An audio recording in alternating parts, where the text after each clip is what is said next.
Olá, boa noite. Estamos aqui mais uma vez reunidos para mais uma live aqui do Artemis Laboratório, né? Hoje vamos falar sobre um tema muito importante, que é a hanseníase, né? Uma doença muito comum ainda no Brasil. E vamos ter um convidado muito especial, que é o Dr. James Botassari, que já está entrando aqui. Então, Dr. Jimmy já vai entrar aqui e já vamos começar a nossa live.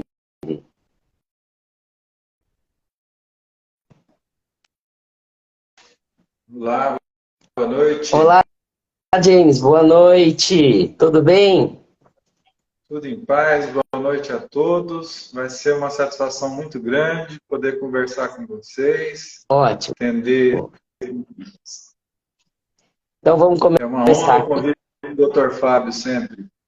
Bom, boa noite então a todos. Eu sou o Dr. Fábio Rocha Lima, médico patologista, diretor técnico aqui do Artemis Laboratório, e hoje uma live muito interessante, que nós vamos falar um pouquinho aí sobre a dermatologia, sobre a hanseníase, que é uma doença de pele muito comum, e quem está com a gente aqui é o Dr. James Botassari, médico dermatologista, né? Então, James, por favor, se apresente aí para quem está assistindo a nossa live, por favor.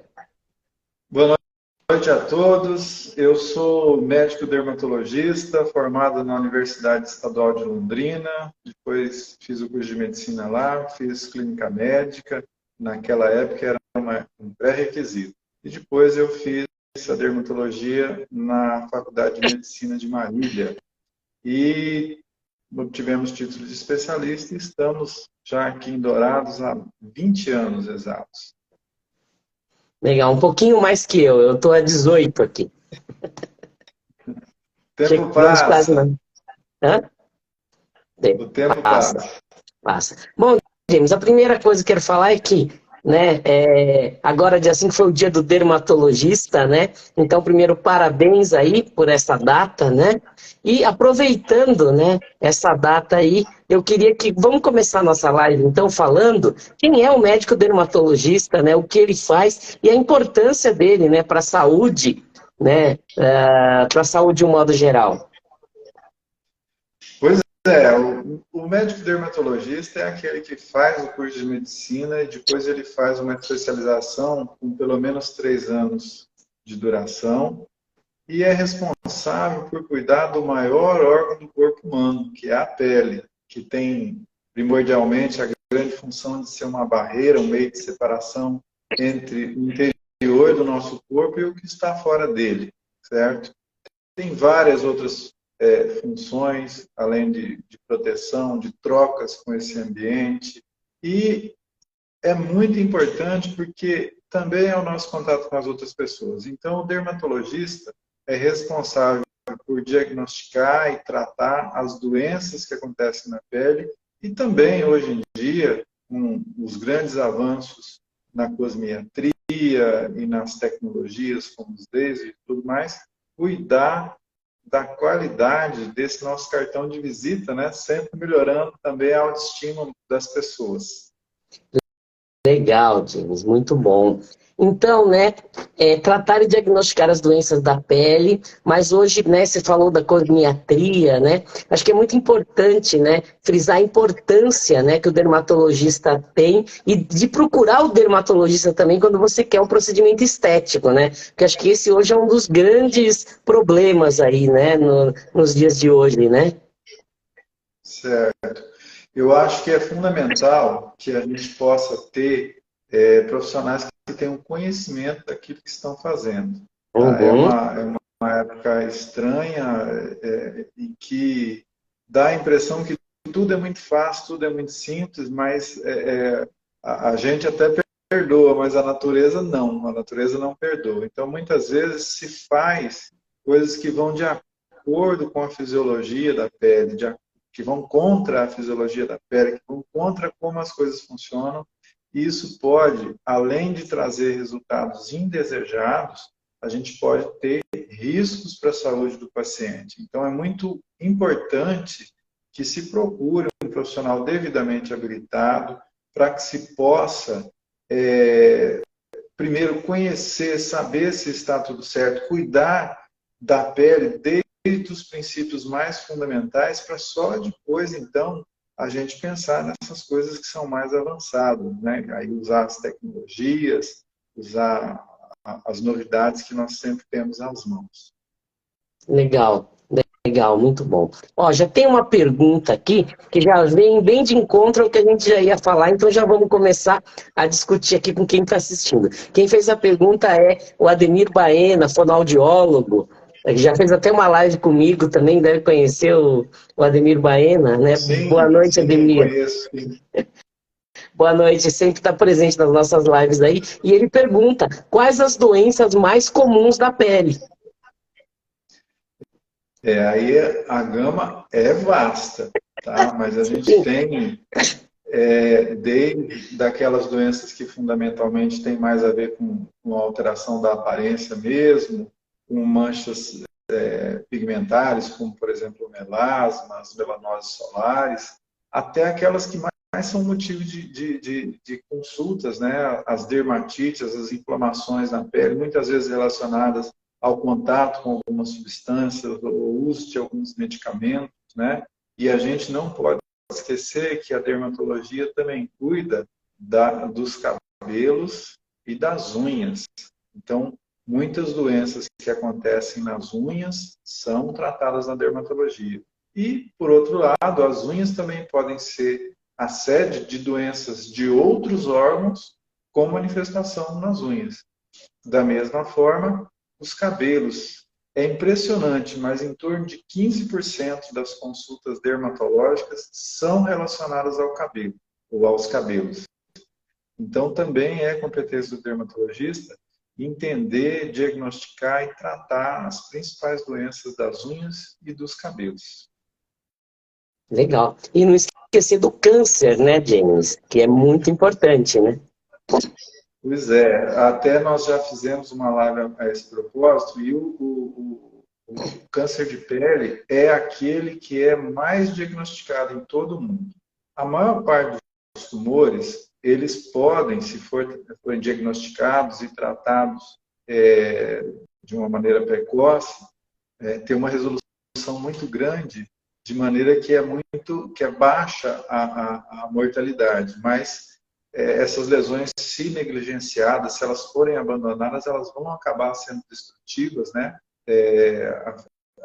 Dependendo da região onde elas estão instaladas. E existe mesmo o melanoma, que é uma forma de câncer de pele que é mais agressivo, que é uma entidade que tem um comportamento biológico extremamente agressivo, podendo levar a comprometimento de outros órgãos e à morte, inclusive com muita rapidez. É muito agressivo. Nós temos uma live, né? Quem quiser procurar aqui no nosso canal do YouTube, no canal do Artemis, nós fizemos uma live há quase um ano atrás, eu e o Dr. James, sobre melanoma. Então, quem quiser saber mais sobre melanoma, essa live está disponível lá no nosso canal do YouTube, né?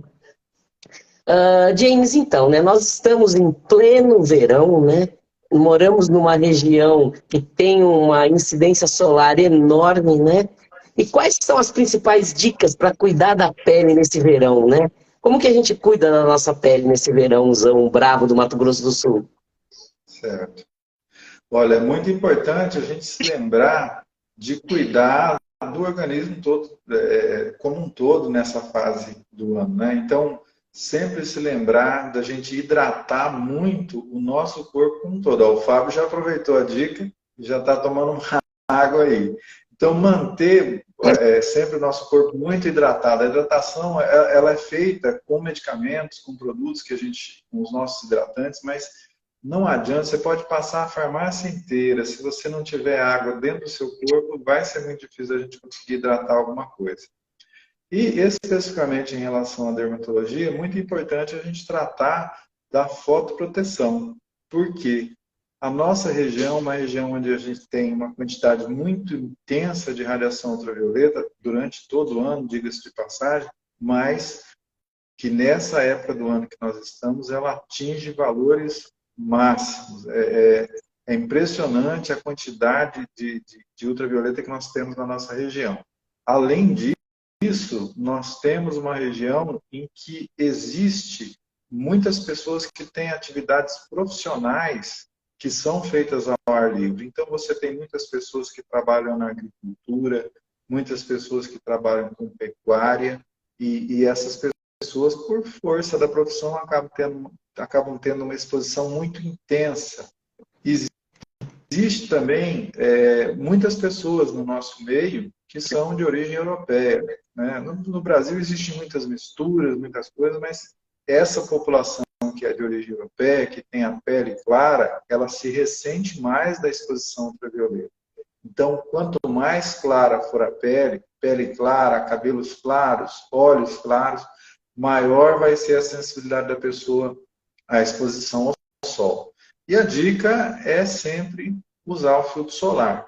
Ah, mas qual que é o filtro solar que a gente deve usar? Olha, hoje, todos os produtos que estão no mercado, eles demonstraram através de testes para a Anvisa que eles têm o fator de proteção que está escrito na embalagem, certo? Então, assim, se a qualidade dos nossos filtros é boa, é boa. Eles demonstraram que tem aquilo que está escrito na embalagem. A recomendação que costuma se seguir é a recomendação da Academia Americana e da Academia Europeia de Dermatologia, pedindo que se use, no mínimo, um fator de proteção 30. Ah, mas e eu preciso de um filtro com fator de proteção mais alto? Olha, realmente, o fator de proteção mais alto, na prática, acrescenta muito pouco. Então, se você estiver usando um filtro solar com fator de proteção 30, está muito bom. Não precisa ser mais do que isso. O que é muito importante, realmente, é a reaplicação. Então, que as pessoas possam aplicar o filtro de manhã e, na hora do almoço, reaplicar, certo? Hoje, é muito interessante dizer isso. A indústria ela chegou num ponto que eles não buscam mais tantos fatores, tantos filtros solares diferentes que possam... Aqueles que existem no mercado já são muito bons. Os produtos são de muita qualidade. Então, o caminho que a indústria tem tomado nos últimos tempos é de atender melhor a questão sensorial do paciente. Ou seja, produzir filtros que agradem ao toque do paciente. Então, eles têm melhorado muito em termos de não serem mais muito oleosos, de não terem cheiro desagradável, de ter facilidade de espalhar e uma série de outras coisas que vieram a valorizar muito esse tipo de produto. E eles são a primeira linha em relação ao combate ao envelhecimento da pele e também sempre lembrar do câncer de pele. Legal, muito bom. Ô, James, né, às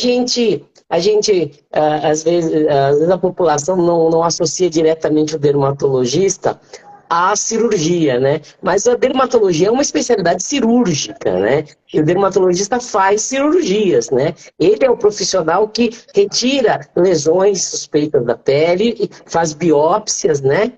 E então a cirurgia faz parte também da vida do dermatologista, né? É verdade. A especialidade, antigamente, ela era fundamentalmente clínica. E ao longo do tempo, ela foi se tornando cada vez mais cirúrgica. Os primeiros dermatologistas, eles evitavam até fazer biópsia, procedimentos minimamente invasivos e tal. Acontece que o tempo foi passando e a coisa foi se tornando cada vez mais cirúrgica, e existe assim, uma gama muito grande de procedimentos que são feitos. Desde procedimentos como a simples curetagem de lesões, a eletrocirurgia, em que se usa aparelhos que emitem uma frequência elétrica para destruir lesões que podem ser benignas ou pré-malignas, a própria criocirurgia, em que se usa o nitrogênio líquido. Hoje em dia abriu demais com o surgimento de vários medicamentos injetáveis, que são mais da cosmiatria mesmo, né? Tanto líquidos como outras substâncias de aspecto mais gelatinoso. Hoje em dia costuma-se usar o termo injetor em relação a alguns dermatologistas. E assim, olha, é difícil. Outro dia eu estava pensando assim, na quantidade de procedimentos diferentes que a dermatologia pode oferecer. Se colocar os estéticos, então, né? E vai aumentando muito, porque a gente costuma dizer assim, as tecnologias, né? Os lasers, radiofrequências, os ultrassons e por aí afora, né? Além daqueles medicamentos que são injetáveis mesmo. Até, sem esquecer os procedimentos que são mais raiz, assim, né? Como, por exemplo, os peelings, que são aplicações de substâncias cáusticas na pele para provocar um dano controlado e a gente obter a melhora de algumas situações relacionadas à recuperação disso. Legal, muito bom. E aí, falando como uma especialidade cirúrgica, entra o patologista, né? Entra eu no caso, né? Entra o patologista porque é uma coisa que está extremamente ligada à outra. Hoje é uma questão de segurança. Eu acho que a segurança do paciente deve vir em primeiro lugar. O dermatologista, de fato, ele tem um treinamento muito grande para reconhecer as doenças, para, a partir do exame da pele, ele ficar sabendo qual é o diagnóstico. Mas isso funciona muito bem em situações clínicas, naquelas em que a gente vai utilizar medicamentos. Mas em outras, a gente precisa da ajuda do patologista para a gente definir o diagnóstico. Tem situações que não estão, do ponto de vista clínico, com seu diagnóstico estabelecido. Então, o patologista é o nosso parceiro para dividir essa responsabilidade do diagnóstico. E isso vai muito além do diagnóstico. Porque existem situações, por exemplo, relacionadas a alguns tumores benignos ou malignos da pele, em que existe, do ponto de vista clínico, uma certeza bastante razoável do diagnóstico, mas a gente precisa fazer o exame anatomopatológico, a gente precisa da ajuda do patologista para que a gente possa documentar a natureza benigna de determinadas lesões que são retiradas. E, por outro lado, poder afirmar que realmente aquela lesão era uma lesão maligna, sem falar da avaliação das chamadas margens cirúrgicas, onde o patologista, além de colaborar em relação ao diagnóstico, ele vai nos informar se aquela lesão foi ou não completamente retirada através da análise das margens cirúrgicas. Então, é quase que uma simbiose nesse sentido, porque às vezes a gente até é questionado pelo próprio paciente, em que ele diz, olha, mas você não está me dizendo que é benigno, por que vai fazer o exame? A gente está observando que clinicamente é uma lesão benigna. E uma lesão benigna que está lá na pele do paciente, ela pode ser acompanhada, ela pode ser seguida.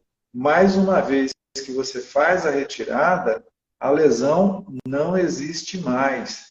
Então, a gente precisa ter um registro de que aquilo ali era realmente uma lesão benigna ou de que ela foi completamente retirada.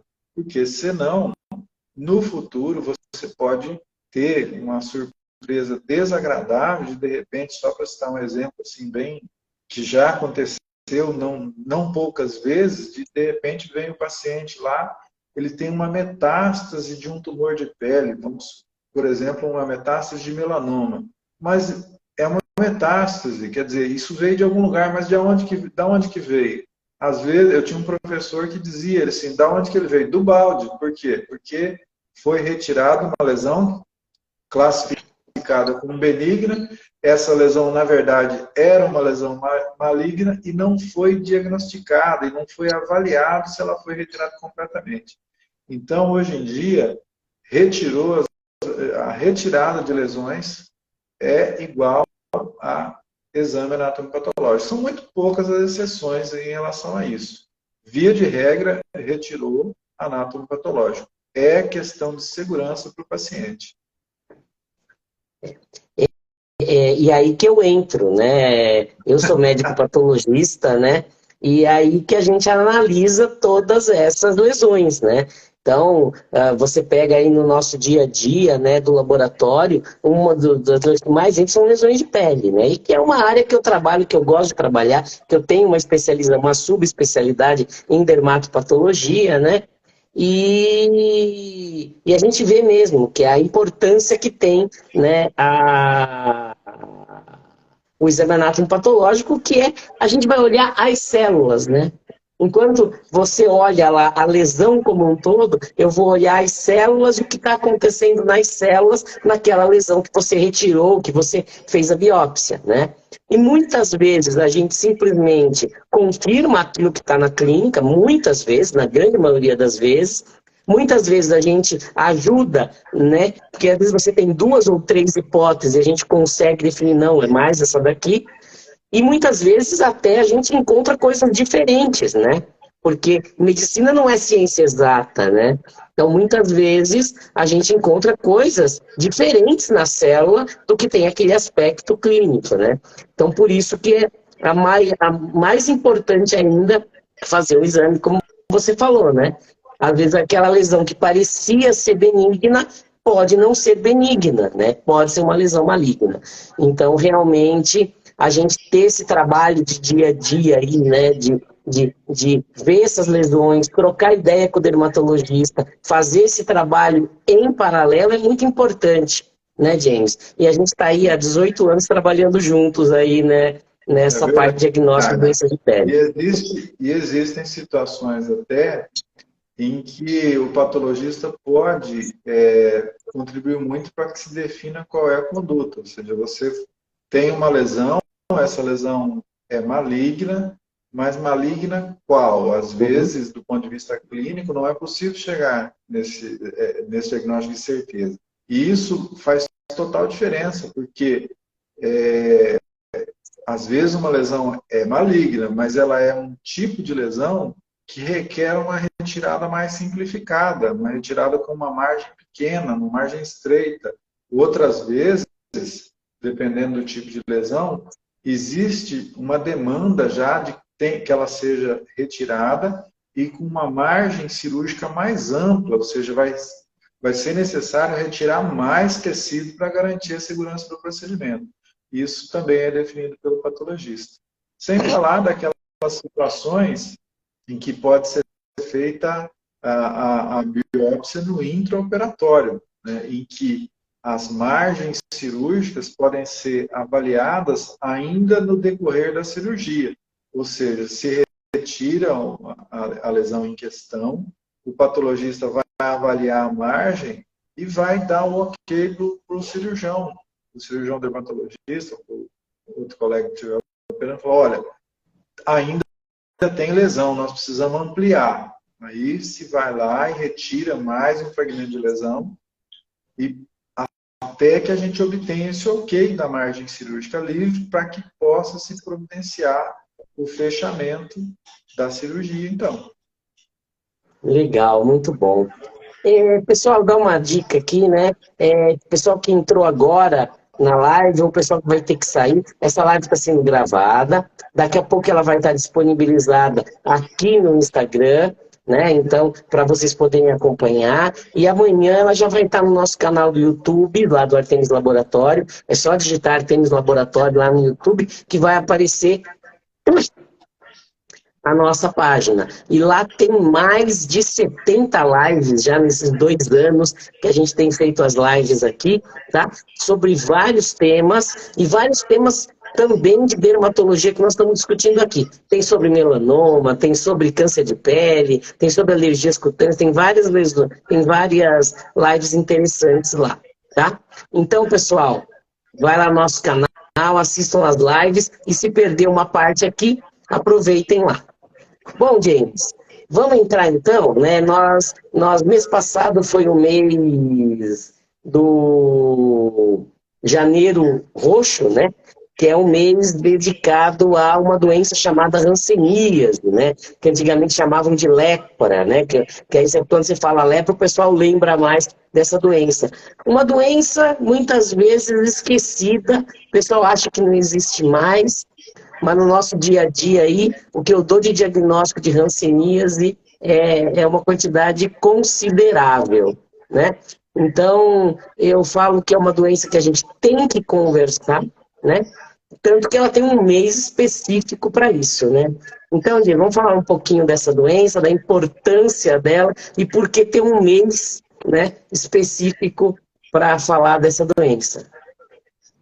Pois é, realmente a hanseníase é uma doença que tem citações bíblicas, né, a respeito disso, e todo um histórico em função de que, por um período muito grande da nossa história, a doença era conhecida, mas não havia tratamento. Ela era também uma doença extremamente contagiosa em algumas situações. Ela gerava, ou ainda gera, um estigma muito grande nas pessoas que são portadoras dessa doença. E ela está entre aquele grupo de doenças que são chamadas de doenças negligenciadas, porque muitas vezes elas, apesar de poder atingir fundamentalmente qualquer pessoa, elas são muito comuns entre parcelas da nossa população que são muito desassistidas. Isso gera uma certa apatia até dos governos, da medicina e até mesmo da indústria farmacêutica em relação à pesquisa ou ao desenvolvimento de uma série de tratamentos nesse sentido. Houve um período muito crítico da história, inclusive no nosso país, em que, veja, havia uma doença contagiosa que não tinha cura, então o que era feito com os pacientes era segregar da sociedade. Então essas pessoas eram colocadas nos ditos leprosários ou sanatórios, né?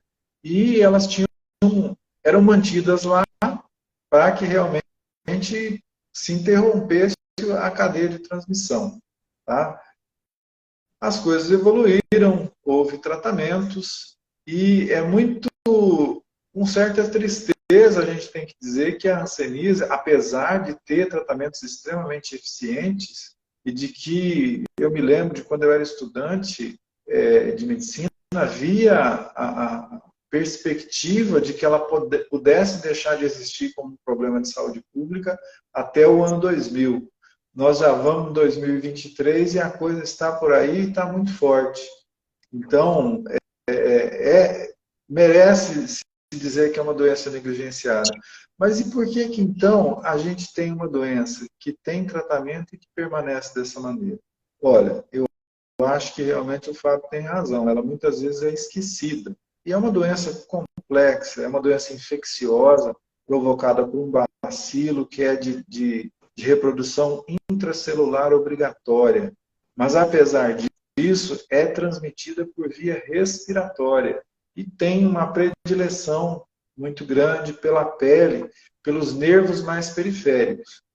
A gente pode dizer que ela é uma doença que tem extrema facilidade de ser disseminada, mas ela tem uma baixa capacidade de provocar doença nas pessoas.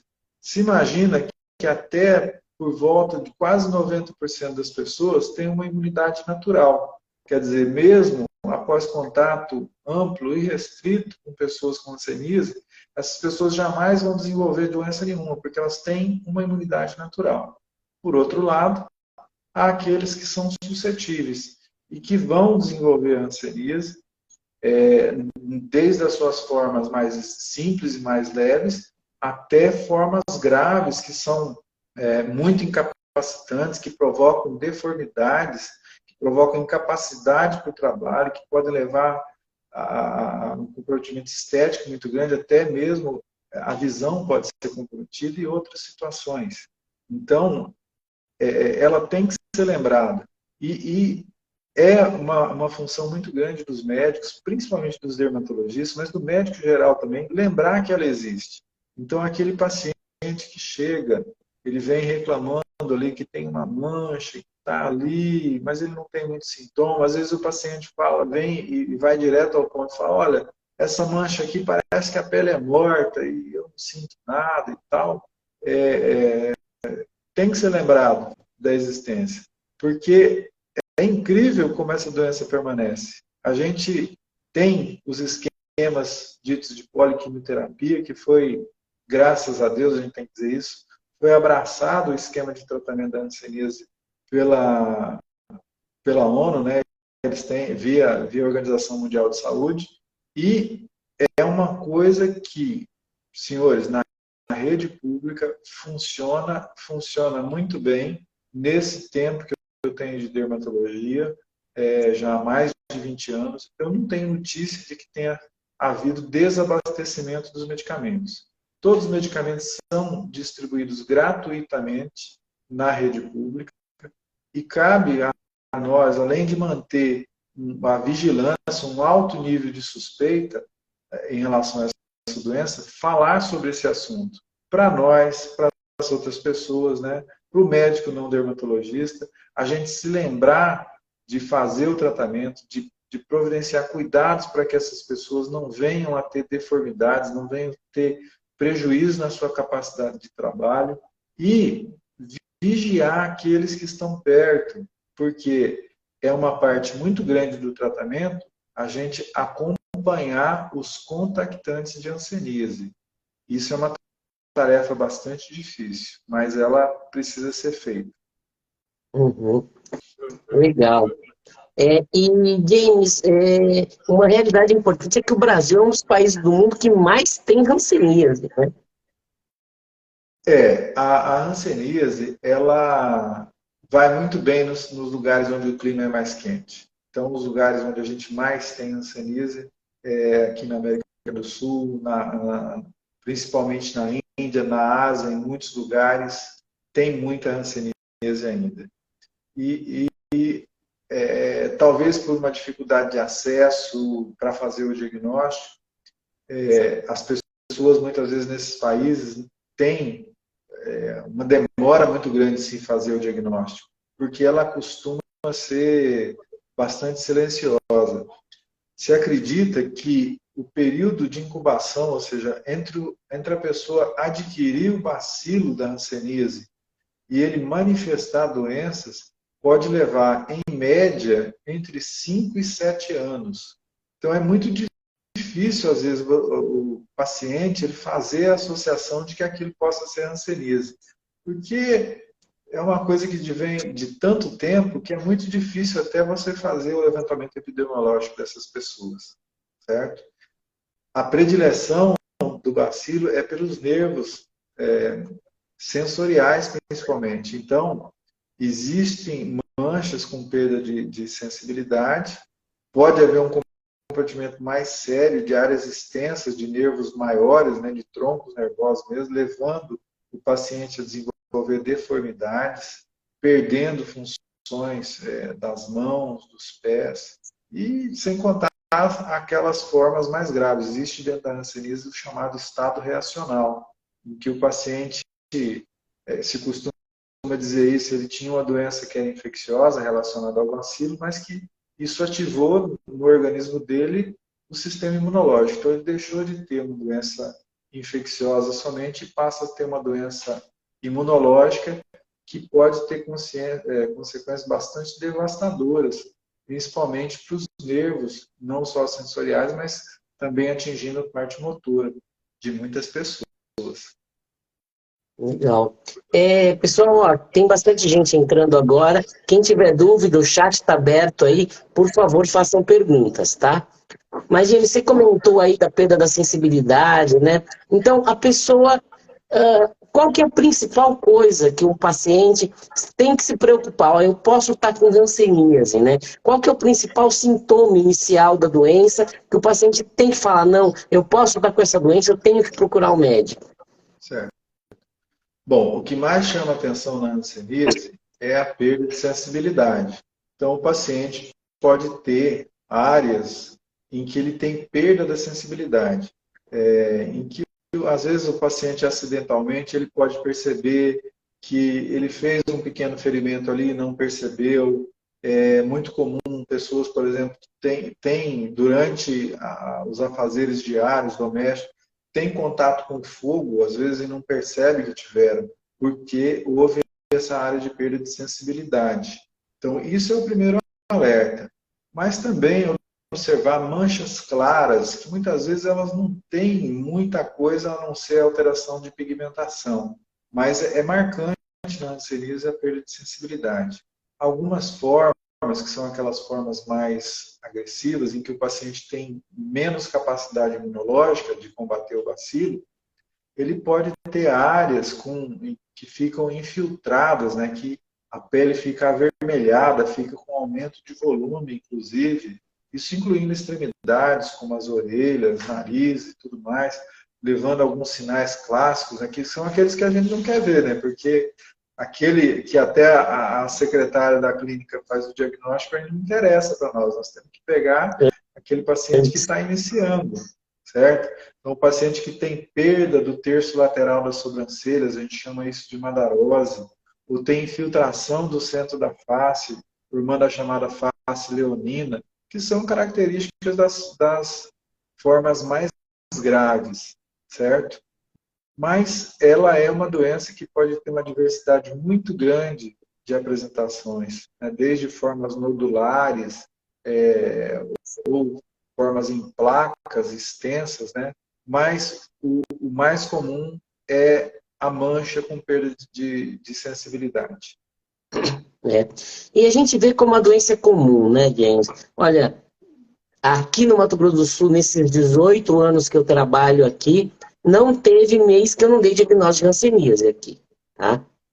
E aí tem mês que você faz 2, 3 diagnósticos, mas pelo menos um diagnóstico por mês de hanseníase a gente faz. Sim. E ainda no nosso país existem áreas, principalmente mais na Amazônia, onde a incidência é ainda maior. Naquelas regiões mais quentes, a tendência é ainda maior e dado a grande dificuldade de acesso, muitas vezes, ao serviço de atendimento médico, isso pode ser um problema. Né? Aqui no nosso estado, a gente tem dividido os municípios que cuidam dessa parte, e cada município tem o seu esquema, a sua maneira de fazer, de dispensar os tratamentos. Esses tratamentos eles são padronizados, certo? Com esquemas de medicamentos que são padronizados.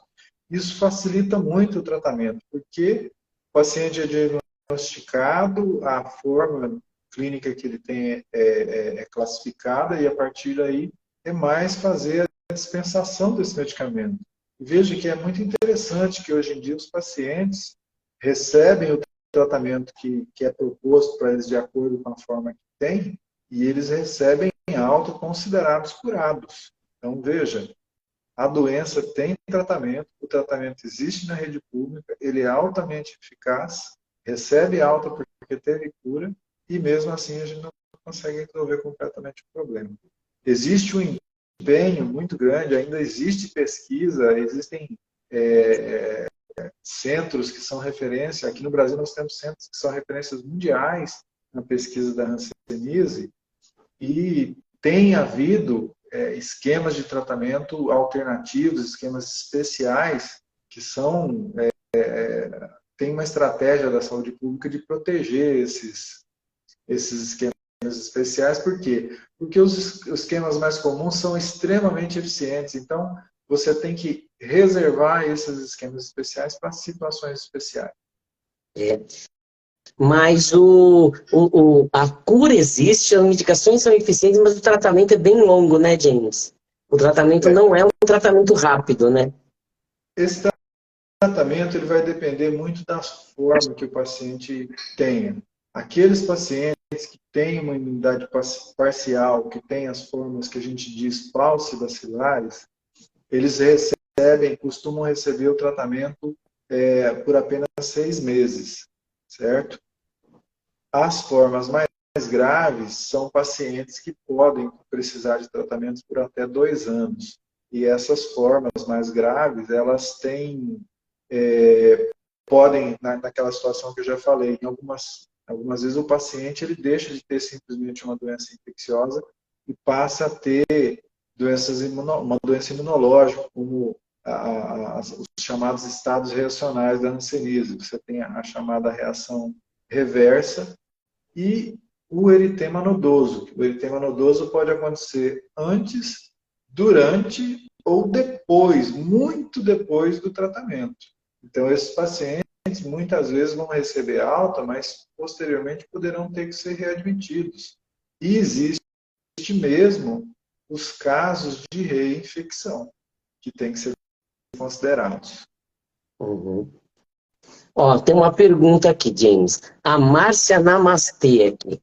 Ela pergunta se a sensibilidade retorna após o início do tratamento?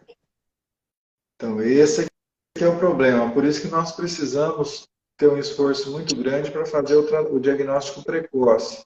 Porque a sensibilidade perdida não retorna. Então, é importante que se estabeleça o tratamento para prevenir as deformidades. Essas deformidades, elas decorrem, por exemplo, como o paciente não tem sensibilidade, ele começa a ter traumas repetitivos em lugares como mãos, pés, nas pernas, e isso vai provocando deformidades que são incapacitantes depois. O paciente vai perder a sua capacidade de trabalho, perder a sua capacidade de fazer movimentos finos, não é? Então, o nosso grande desafio é fazer o tratamento precoce para que você deixe esse paciente com mínima sequela. Quando o tratamento é muito tardio, o paciente muitas vezes tem deformidades, o paciente tem lesões que vão precisar depois de um atendimento multidisciplinar, com participação da ortopedia, da fisioterapia, o desenvolvimento de órteses e próteses específicas para você tentar adaptar esse paciente à função normal. Legal. O pessoal não enxerga, né? E, até uma coisa importante que a gente tem que dizer, o quanto que a dor é importante, né? Porque a dor, ela é uma proteção para a gente, né? Você não se machuca, você evita de se machucar porque você sente a dor, né? Então, quando você tem a jansenise e você perde, né, essa capacidade de sentir dor, que você fala, nossa, isso é bom, não vou sentir dor. Mas, na verdade, você machuca e não sente, você continua machucando, né? E aquilo vai lesando e vai causando as deformidades, né? Então, essa visão, né, de que isso mostra o quanto que a dor é importante, é um mecanismo de defesa enorme para o nosso corpo, né, James? Com certeza, porque isso acontece não só naqueles pacientes que perdem sensibilidade por hanseníase, mas por outras doenças também. É uma das tragédias do diabetes mal controlado, né, a longo prazo, é a neuropatia periférica que acontece, em que o paciente vai perdendo a sensibilidade e vai tendo, como ele não sente nada, ele machuca ali o pé e aquilo vai se agravando cada vez mais, porque como ele não sente nada, ele não percebe, e isso vai levando uma situação que ele pode ter uma infecção secundária, com dificuldade muito grande de tratamento, e que complica muito grande. E essas coisas também acontecem nos pacientes com hanseníase. Uhum. Porque na verdade o órgão-alvo, né, das hanseníase acaba sendo o diabetes também, é o nervo, né? Perde a sensibilidade, né? Eu lembro de uma situação, essa situação sempre marcou muito, e às vezes quando eu falo de diabetes eu cito esse caso, mas vale também, acaba valendo também numa situação dessas, né? Eu lembro, eu fiz minha faculdade lá em Santos, né? Eu lembro no verão um senhor diabético, né? Foi caminhar descalço no calçadão da praia, na areia, a meio-dia, com aquela areia a 50 graus, 60 graus, e ele não sentia calor, né? Então ele teve queimadura de 3º grau nos 2 pés, e ele percebeu depois que já estava com boi, com tudo necrosado, teve que amputar os 2 pés. E é o exemplo do que acontece quando você não sente dor, né? Isso pode acontecer. Então, a dor é um mecanismo de defesa no nosso organismo. Dói, o sujeito dá um jeito de verificar o que está acontecendo. Se ele não sente nada, continua lesando e para ele está tudo bem. Realmente. Legal. Muito bom. E James, assim, por exemplo, alguém, né, que tem hanseníase, diagnostica uma pessoa com hanseníase dentro de casa, né? As pessoas que estão em volta, né? O que eles têm que fazer? Como é que funciona isso, né? Nossa, o meu irmão aqui tá com diagnóstico de hanseníase. O que acontece com as pessoas em volta dele, né? Sim.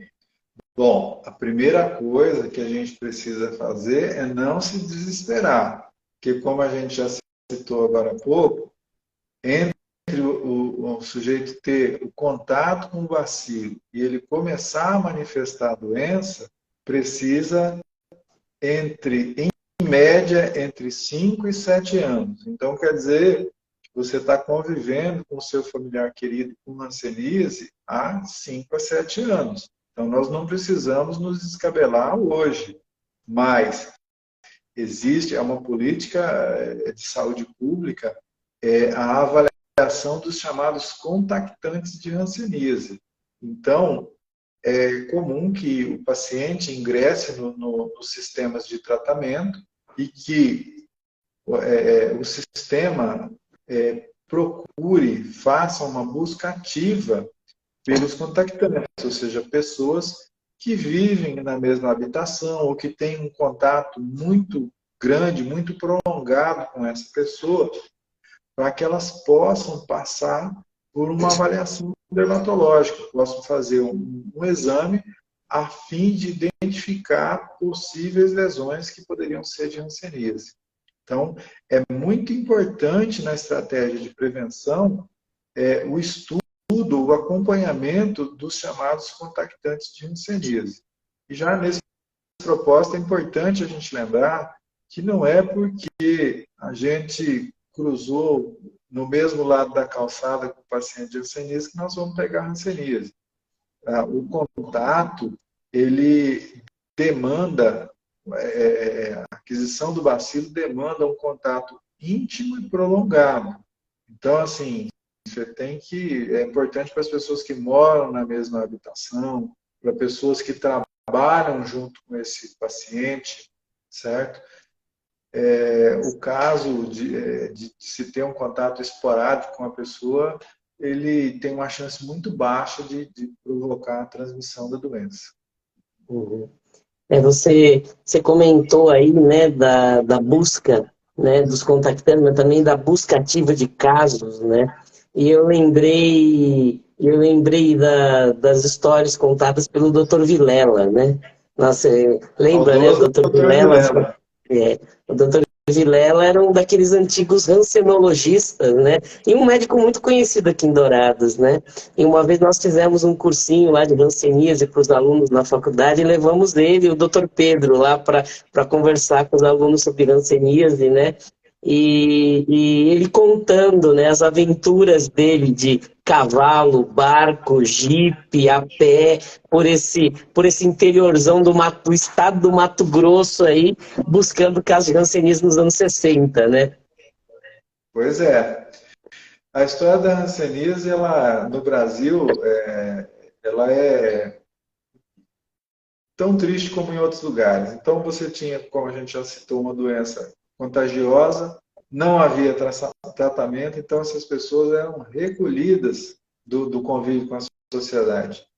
Eu tive a oportunidade, durante o período que eu era estudante, de fazer um estágio no Instituto Lauro de Souza Lima, que é ele funciona onde era um leprosário, né, um sanatório de hanseníase, no município de Bauru, no Então, interior de São Paulo. é. Era uma área... É muito interessante a história, porque diz que foi o Getúlio Vargas que inaugurou lá, né? Já funcionando, pararam o carro na frente lá, pararam o carro na frente lá e ele está inaugurado, tchau. Para não ter que ir lá ver ninguém. E é impressionante a estrutura do lugar. Aquilo foi construído na década de 40. E na década de 40, eu fui lá e eu tive a oportunidade de ver as construções. Eram casas de alvenaria, como havia poucas aqui no Brasil.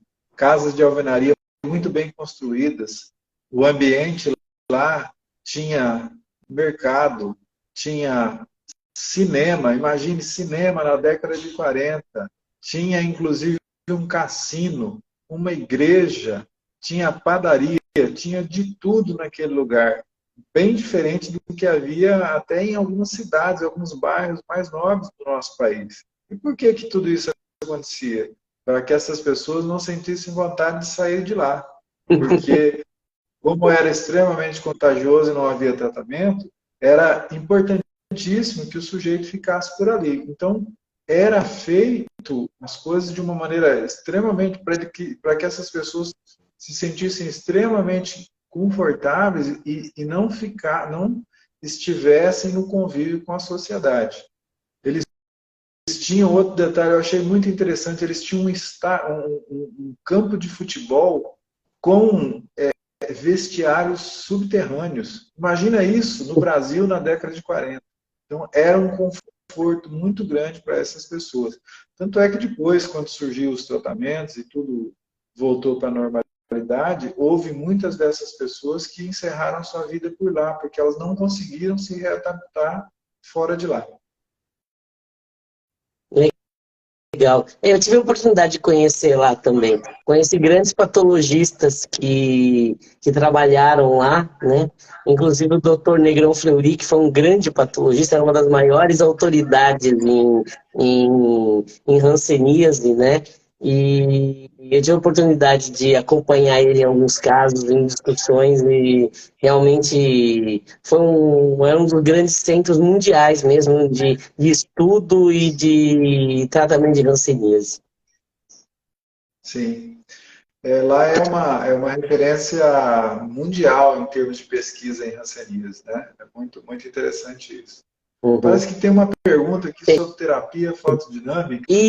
Isso, é isso que eu ia fazer agora. Está perguntando essa relação da terapia fotodinâmica com a recuperação de áreas lesadas, tem alguma relação com hanseníase? Na verdade, até colocou aqui a absorção, a sigla PDT, né? Na verdade, existe, para o tratamento da hanseníase, não sei se foi essa a conclusão, existe a PQT, que é a abreviação de poliquimioterapia. É uma referência, não tem a ver com os quimioterápicos do tratamento do câncer, mas são medicamentos para o tratamento específico da hanseníase. Agora, infelizmente, a fototerapia ela não vai reverter as lesões de hanseníase, certo? A sensibilidade, que é o nosso ponto principal aqui, ela não vai ser revertida. Uhum. Bom, James, acho que a gente conseguiu aí conversar bastante, né, sobre a dermatologia, sobre as hanseníase, né, e acho que conseguimos abordar bastante coisa, tem bastante gente que assistiu a gente aqui, né. Quero falar aí um pouquinho que a gente aqui no Artemis Laboratório, a gente trabalha com toda a parte de anatomia patológica, né? Então, toda a parte de lesão de pele e tal. Se você tiver uma biópsia de pele, lesão de pele, e tiver retirado, nós trabalhamos com isso, trabalhamos com o diagnóstico, né? Sou eu que faço e laudo e essas lesões. Então, o nosso laboratório está ali na Hilda Bergo Duarte, perto ali do Pax Primavera e também lá no Dourados Medical Center. Então, se você precisar, né, do nosso serviço, pode nos procurar. Sou especialista nessa área de pele, de diagnóstico laboratorial das doenças de pele, né?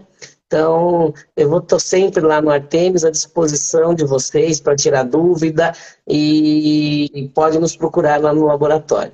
Bom, James, pessoal aí que acompanhou a gente, se quiser te encontrar, onde que te encontra, né? Fala um pouquinho aí do teu serviço, por favor.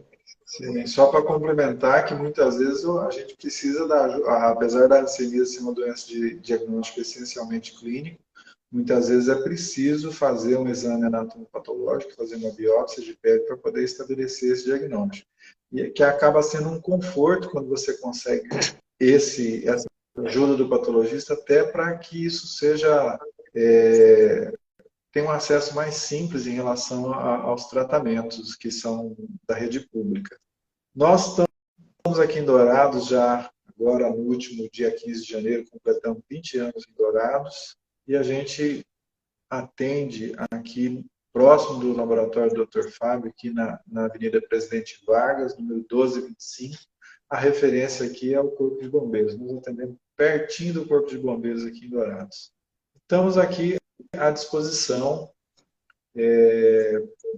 de maneira geral, se alguma das pessoas que viu a nossa conversa tem alguma mancha, tem alguma área em que há alguma perda de sensibilidade, nós estamos à disposição. Se eventualmente não é possível vir aqui, mas que procure um colega capacitado para que esclareça se é esse diagnóstico ou não.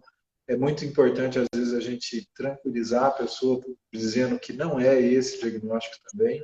E se houver tratamento e o paciente acaba tendo alta, curado. É muito importante isso. Que bom, James. Bom, pessoal, olha, então, James, muito obrigado mais uma vez. É a segunda live que a gente faz e não vai ser a última. Logo, logo vamos estar marcando um outro tema aí para a gente conversar, né? Certo. Para nós é sempre um prazer muito grande conversar com vocês aqui e vamos estar sempre à disposição. Ok. Então, James, muito obrigado. Obrigado pela live, obrigado por essa parceria aí que já são quase 20 anos que a gente trabalha juntos aí, né? E agradecer a todo mundo que acompanhou a live, a todo mundo que está aqui até essa hora, aqui quase 8 da noite aqui, nos ouvindo, né? Tivemos uma audiência legal hoje aqui. Tá? Tivemos perguntas, interação. Então, muito obrigado a todos. E lembre-se que toda quinta-feira, às 19 horas, a gente tem as nossas lives aqui do Artemis Laboratório. Então, boa noite. Obrigado a todos. Obrigado a todos. Boa noite.